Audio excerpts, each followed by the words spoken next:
श्रद्धेच्या पावलांनी मोजलेला प्रवास आणि भक्तीच्या ओघात वाहणारी पालखी हा केवळ प्रवास नसून एक जिवंत परंपरा आहे.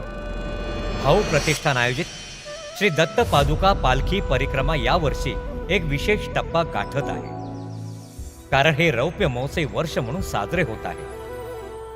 ही दिव्य पालखी परिक्रमा श्री क्षेत्र गाणगापूर ते श्री क्षेत्र वाशिंद दहागाव असा पवित्र प्रवास करत आहे. आज आपण आलो आहोत या प्रवासातील दुसऱ्या टप्प्यातील चौथ्या मुक्कामावर. हा पवित्र मुक्काम आहे श्री हनुमान मंदिर, झगडे वस्ती, तालुका दौंड, जिल्हा पुणे. नमस्कार. भाऊ प्रतिष्ठान आयोजित रौप्य महोत्सवी श्री दत्त पादुका पालखी परिक्रमा 2026 झगडे गावात सकाळी 10 वाजता या पालखीचं आगमन होणार आहे. तरी गावकऱ्यांना विनंती आहे की तुम्ही या पालखीचे दर्शन घेण्यासाठी आवर्जून उपस्थित राहा. श्री गुरुदेव दत्त. 16 फेब्रुवारी 2026 रोजी सकाळी 9:30 वाजता श्री दत्त पादुका पालखीचं श्री हनुमान मंदिर झगडे वस्ती इथे पावन आगमन होणार आहे.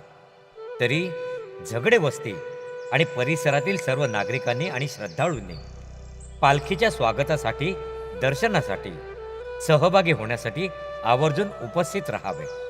श्री गुरुदेव दत्त. श्री गुरुदेव दत्त.